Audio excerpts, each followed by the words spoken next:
बता दें कि आपको एक लंबी लड़ाई लड़ी है इन्होंने, सड़क से लेकर के संसद तक हैं और हमारे साथ अभ्यर्थी भी हैं और उस पिटीशन के जो वकील हैं वो भी हैं।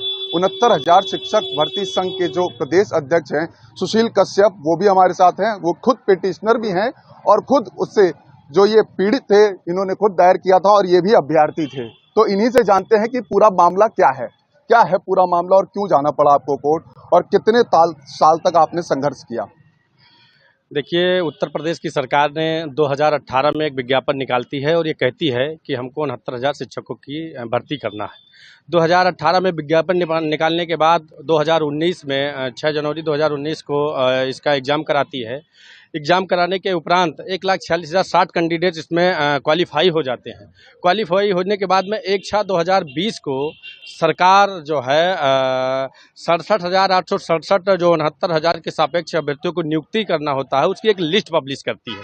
उस लिस्ट में सरकार ने बड़ी चालाकी के साथ में क्वालिटी पॉइंट को साइलेंट कर दिया। क्वालिटी पॉइंट को जब साइलेंट कर दिया तो वहाँ से ये कंफर्म नहीं हो पाया कि हमारा सिलेक्शन क्यों नहीं हो पाया।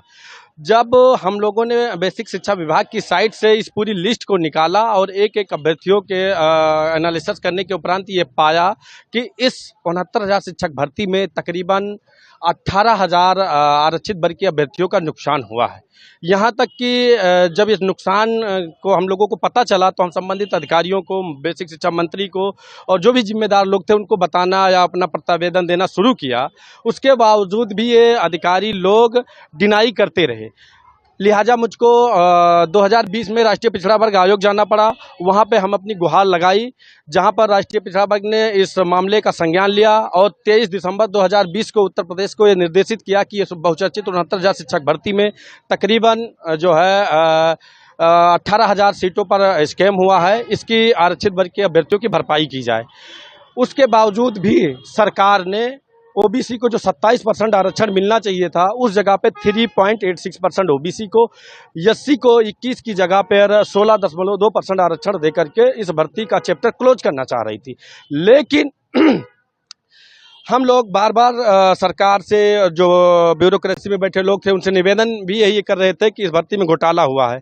तो लिहाजा जब ये लोग सुने नहीं तो मजबूरन हमको अदालत का शरण लेना पड़ा। अच्छा, ये बताइए मुझे कि एकल पीठ का आदेश आया, उसके बाद आपने डबल बेंच में क्यों चैलेंज किया? देखिए, एकल पीठ का जो आदेश आया था उसमें सारे बिंदुओं पर सिंगल जज ने हमारी कंसिडर कर लिया था। सिर्फ उसने जो ATRE थी, असिस्टेंट टीचर रिक्रूटमेंट एग्जामिनेशन था, जो भर्ती थी, उस पर वो कह दिया था कि ATRE भर्ती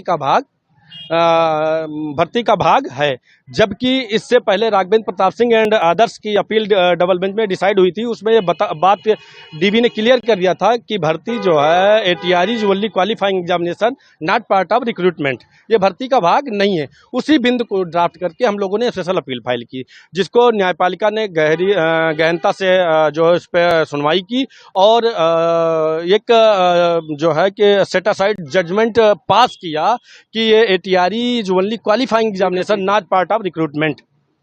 ये बताइए, अब दूसरे अभ्यर्थी से ही बात करते हैं। क्या नाम है सबसे पहले? भास्कर सिंह। ये बताइए कि इससे कितने बच्चे प्रभावित हुए? इस पूरी भर्ती प्रक्रिया में लगभग 20,000 आरक्षित वर्ग के अभ्यर्थियों का नुकसान हुआ था, जिसमें से ओबीसी और एससी के अभ्यर्थी शामिल थे। इस पूरी भर्ती प्रक्रिया में जो सिंगल बेंच का जजमेंट था वो पूरी तरीके से ये बताने के लिए काफी था कि लगभग 20,000 ओबीसी एससी अभ्यर्थियों का नुकसान इस 69,000 शिक्षक भर्ती प्रक्रिया में हुआ है।